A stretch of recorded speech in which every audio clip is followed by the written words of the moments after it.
Today we're going to talk about my 2014 Scion FRS Special Monogram Edition. So the reason I got this vehicle is one of my all-time favorite cars. I'm definitely a S-chassis guy. You know, the whole crazy market and everything. These things were affordable.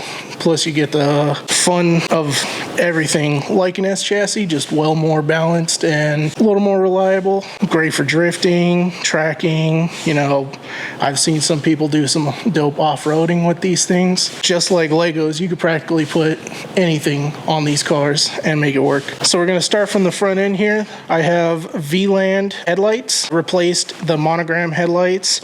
I kind of like the evil look to it, just kind of brings a different look to the builds. I know a lot of other people run these, but they are overall one of the nicer headlights in my opinion. Just some cheap eBay kit. I got switchback bulbs with the DRL light and a fog light itself, just to add a little extra lights. From the side here, these are Helix side markers, but I have retrofitted them to have blue LEDs. So while they're running, instead of it being white or amber, I just change it up because you see nobody with blue lights. Here is the actual factory hood. You could probably see it. It's a little faded. This is a actual wrap. I did a 4D texture design carbon, but when you do walk through it, you can kind of see it fools a lot of people. But I do have a real carbon fiber hood. I'm actually in the process of restoring it. I got it for a hell of a deal. So we'll go ahead and look underneath the hood. A6 speed hood shocks. These things are great. Got rid of that pesky hood prop, easy to work on. We have the wonderful Cusco strut bar to the Veris cap set, as you can see. I have a discontinued Tom's oil cap.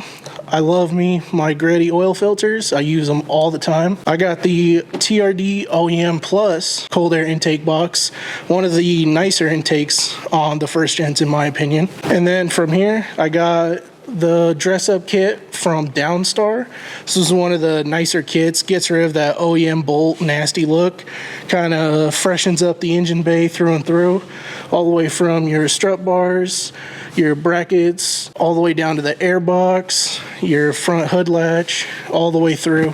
It's like one of the nicer dress-up kits. I got the Greddy lightweight pulleys. Excuse the dust, it is very dusty out here. And I paired that with the HKS Racing Gates belt, one of the nicer belts. And then if you come over here, I have the Greddy radiator cap, just to kind of keep everything in line with the blue theme. One thing is I'm definitely looking into changing this. Not too big of a fan of red, and I might even paint this blue. But yeah, that's under the hood. Definitely would recommend picking up lightweight Greddy pulleys for first and second gen. It makes a huge difference on decel and acceleration. Definitely gives the engine the breathing room that it needs. If you look down here with that pretty bronze, that is the second generation Tomei UEL headers to a Tomei UEL overpipe. I've had the pleasure to try both out. This car's probably had 6 to 8 different exhausts, so I was trying to find that right tone to keep the UEL header, because I do love that Subaru rumble.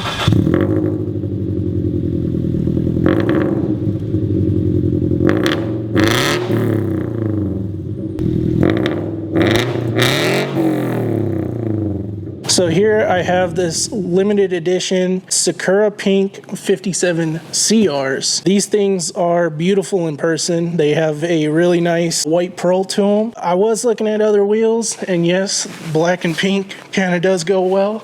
I'm looking at doing a Japanese style livery soon to kind of tie the whole build up. Hopefully I could look forward to that soon. I am running the perfect sit-back for the first gen in my opinion. These are 18 by 9.5 plus 38. Overall fitment on these are really nice. Kind of gives it that perfect flush from fender to wheel. That way it doesn't look sunken in or too far pushed out. So overall I love it. So these are the DBA rotors. These are some of my favorite rotors that I've ever ran personally. Just over the year and a half I believe I've owned these. I don't get that hotspot feel. If you actually look, it's still pristine looking. I am very aggressive on this car. And I paired the DBA rotors to EBC Yellow Stuff pads. Those are some really nice pads, but as you can can see, very dusty, so you kind of have to pick and choose. So here I have a carbon fiber overlay. These are the same mirror caps that we actually sell if you guys are interested.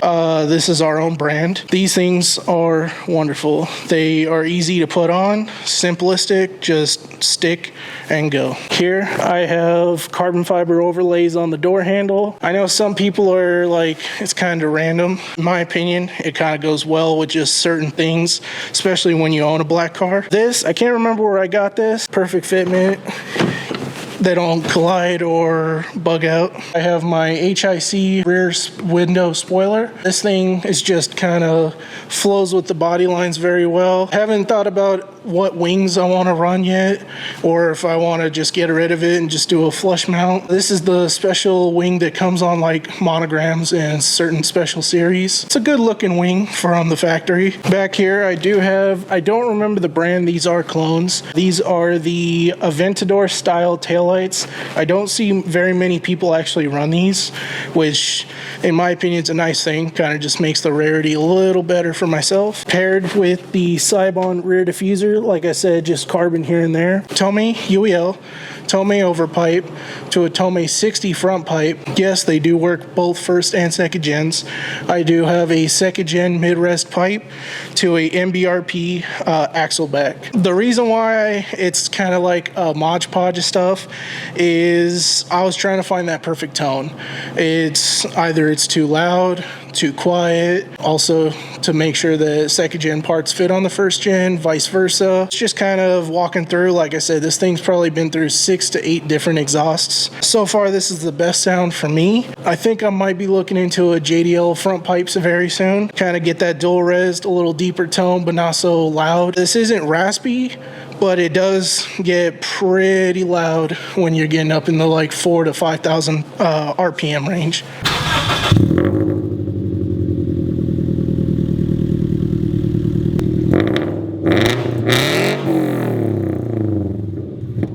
This is actually one of my first mods. These, I believe, are Rec Speed. I got this many years ago when I picked up the car.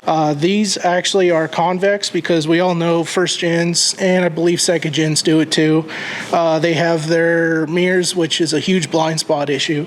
So this actually is a convex lens, which is wonderful because typically you'd probably see about this much from OEM.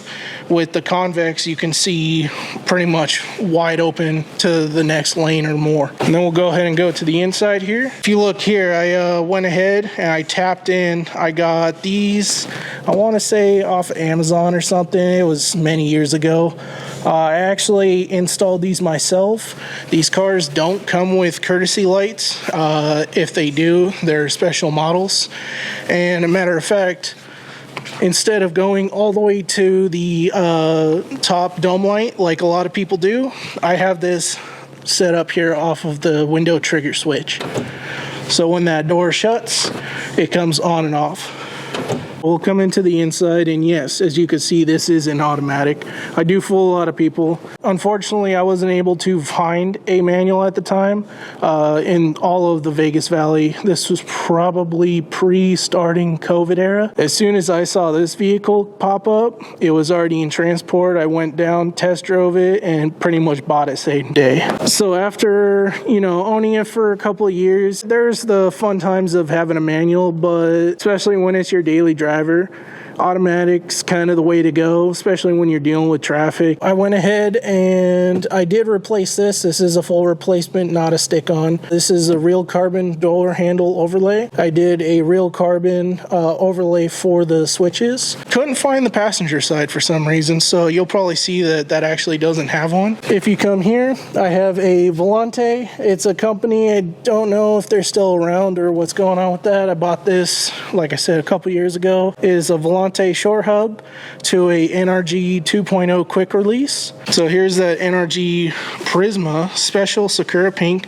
kind of goes well with the build. And then I also picked up this steering wheel with the Sakura pink flowers. Like I said, there's a whole little theme to the vehicle. We're just working it out day by day, trying to figure out exactly what I want to go with. But the one thing is, see if we can hear it. You get that wonderful ding from the NRG wheel.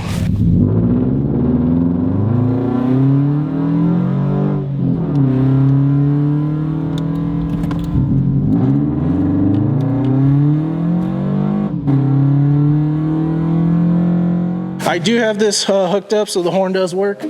And I know a lot of people skip that, don't know why.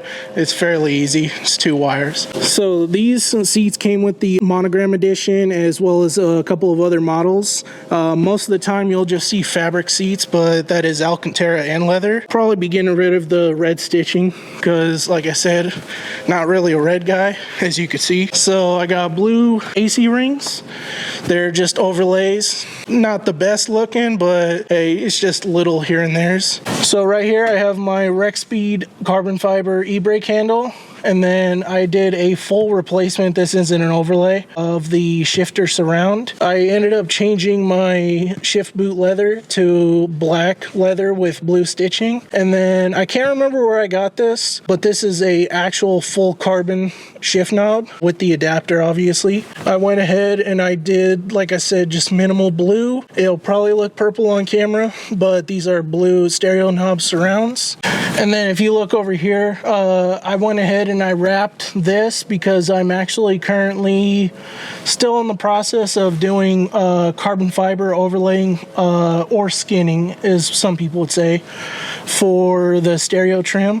So this is the same material that I actually have on the hood. You know, it just depends on who wraps it. So since I did this, the weave actually goes same direction and matches up. So I'm actually huge into the car audio stuff. So I went ahead and I replaced the factory head unit for this one. I did pick up this on Amazon. It's an Toto A7 full touchscreen with Apple CarPlay and Android.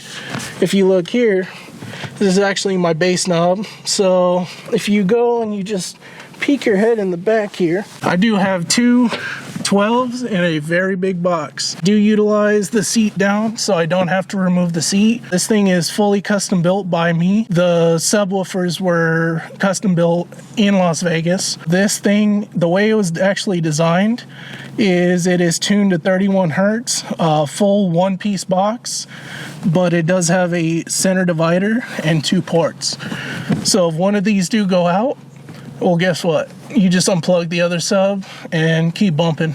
It won't change nothing to the subwoofer. This car is actually sitting on Raceland coilovers. I am looking to change these very soon. They are pretty close to stock for the feel, other than the height adjustability, but overall you don't get no dampening and stuff. If you were to go and look, I would probably look into some of the coilovers we actually provide, just for the fact that being that there is no dampening adjustability, it's kind of a buzzkill for me. And yeah, so that is it. This is my daily driver, kind of thrash on it, pretty heavy. These cars are definitely meant to be driven. It's nothing to be babied about. This thing's probably sitting at about 96,000 miles. First couple of years, I probably put about 50,000 miles on it, which I know some people are thinking that's unbelievable. Funny enough, that's all in Vegas. Yeah, so that is my car, guys, and I really appreciate it, and stay tuned. Catch you on the next one.